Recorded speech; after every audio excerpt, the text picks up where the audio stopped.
जय हिंद, नमस्कार। Welcome to सैनिक समाचार। भारतीय सेना में भर्ती होने के बाद सिगरेट पीना शौक है या मजबूरी? सिगरेट पीना कोई मजबूरी नहीं होती है। शौक के नाम पर और अपने पद के मुताबिक अच्छी अच्छी और ब्रांडेड सिगरेट अधिकारी लोग पीते हैं। जवान भी अछूते नहीं है, लेकिन जवान है जो इस बात से डरते हैं कि वो ओपन में यदि सिगरेट पिएंगे तो दूसरे जवान और अधिकारी क्या कहेंगे। लेकिन अधिकारी अक्सर सबके सामने खड़े होकर अपनी सिगरेट का ब्रांड दिखाते हुए वो सिगरेट पीते हैं। लेकिन यही सिगरेट पीना और इस सिगरेट पीने के ऊपर सच्चाई कहना एक अधिकारी के ऊपर उल्टा पड़ चुका है। देखिए किस प्रकार। आर्म्ड फोर्सेज ट्रिब्यूनल ने कहा, no disability pension for medical condition caused by excessive smoking. यानी ज़्यादा धूम्रपान करने के बाद जो शारीरिक कंडीशन खराब हुई है, जो मेडिकल कंडीशन खराब हुई है, उसके कारण कोई भी डिसेबिलिटी पेंशन नहीं दी जा सकती। मामला पूरा समझेंगे। खबर चंडीगढ़ एएफटी से आई है, जहां पे आर्म्ड फोर्सेज ट्रिब्यूनल ने कहा कि a soldier would not be entitled to disability pension for the medical condition caused by his habit of excessive smoking as it has no connection with military service. यानी ज़्यादा धूम्रपान करने के बाद जो मेडिकल कंडीशन खराब हुई और उसकी वजह से एएफटी में एक अधिकारी ने केस किया कि उसे डिसेबिलिटी पेंशन मिलनी चाहिए।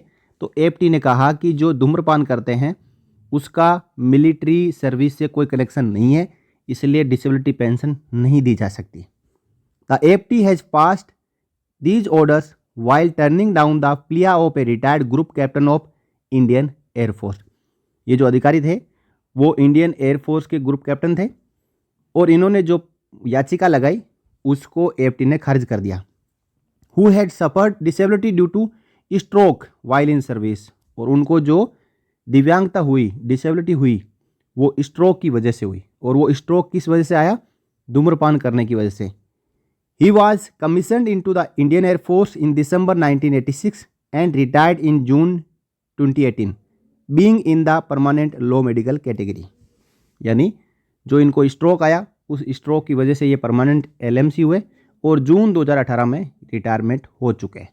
Since there is a medical evidence that smoking increases the risk of heart attacks including other diseases related to blood vessels and despite the same if one decides to smoke out of his free will despite a statutory warning printed on the cigarette packet, we don't consider to it appropriate to set aside a decision of medical board in not considering attributability or aggravation by service and declaring the disease of the applicant neither attributable to nor aggravated by military service the AFT was has held।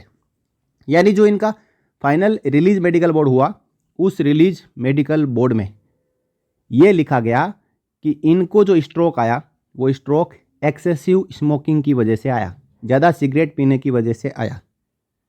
और इसके बाद इनकी जो diagnosed किया गया, जो लो medical category होने के बाद में जो बीमारी थी, उसमें नेदर एट्रीब्यूटेबल और नोर एग्रेवेटेड बाय सर्विस लिख दिया गया।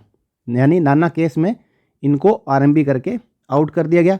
इसके बाद जब डिसेबिलिटी पेंशन नहीं मिली तो इन्होंने चंडीगढ़ एएफटी का दरवाज़ा खटखटाया।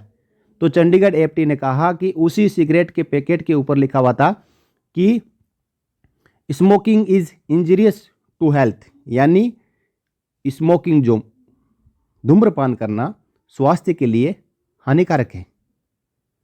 इसके बावजूद, लिखा होने के बावजूद आपने इतने सिगरेटें पी जिसकी वजह से आपको स्ट्रोक आया और अब आप डिसेबिलिटी पेंशन के लिए आ गए। तो सिगरेट पीना कहीं भी सेना में अलाउ नहीं है और कोई अधिकार भी आपको नहीं देता है। लेकिन आप अधिकारी है, आपने सिगरेट पी है, अपनी मर्जी से पी है, सेना ने आदेश नहीं दिया, तो आपको डिसेबिलिटी पेंशन नहीं मिलेगी, ऐसा एएफटी ने कहा है।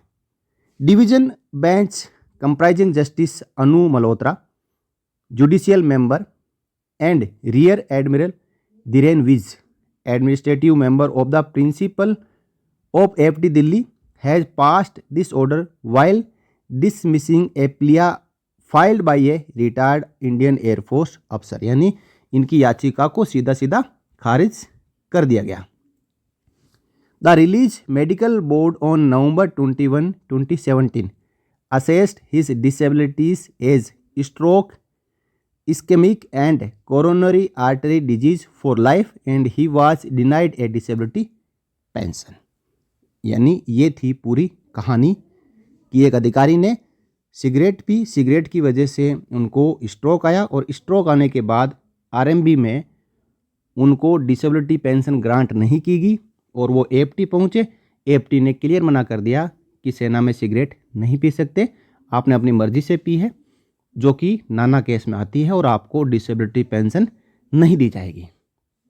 तो ये कंडीशन कब होती है कि जब इनिशियल मेडिकल बोर्ड होता है उसमें पूछा जाता है कि क्या आप लिक्विड कंज्यूम करते हैं, तो जो सच्चा आदमी होगा वो बोला कि हाँ कभी कभी पी लेता हूँ। फिर पूछेंगे आप स्मोकिंग करते हैं, बोला हाँ कभी कभी कर लेता हूँ। तो उस समय डॉक्टर उसमें यस लिख देते हैं कि लिक्विड कंज्यूम करते हैं या धूम्रपान करते हैं, और वही यस लिखा हुआ इस अधिकारी के ऊपर भारी पड़ गया और अब वो उनको डिसेबिलिटी पेंशन नहीं मिल रही है।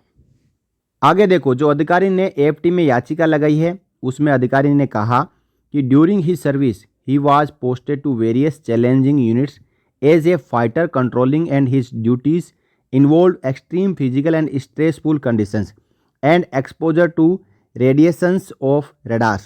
On April 17, 2005, while posted at Pune, he suffered a stroke which was caused due to a very hectic and stressful life and service conditions.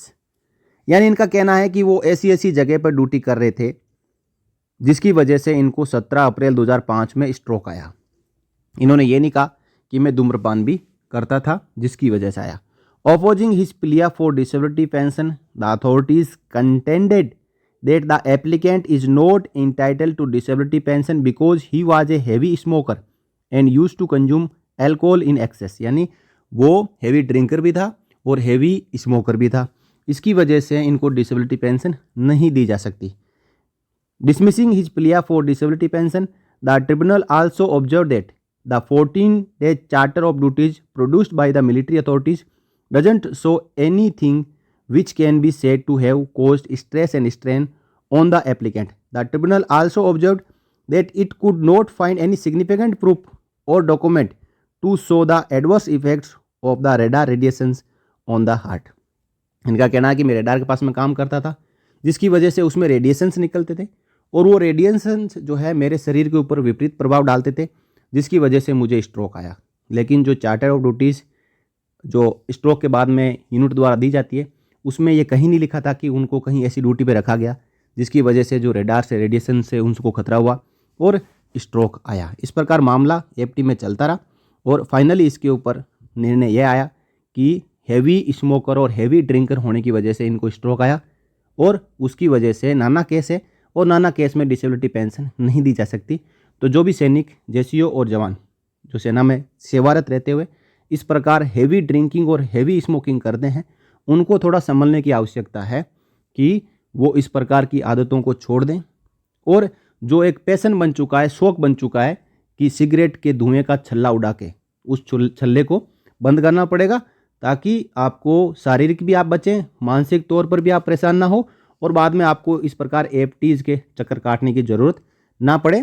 आप खुशी खुशी से स्वस्थ शरीर और मानसिकता के साथ में आप जिए और ज़िंदगी का आनंद लें। बने रहिए चैनल के साथ, फिर मिलेंगे नेक्स्ट वीडियो में नई जानकारी के साथ। तब तक के लिए जय हिंद, जय Bharat, Vande Mataram. For more updates, subscribe to our channel and enjoy watching the videos.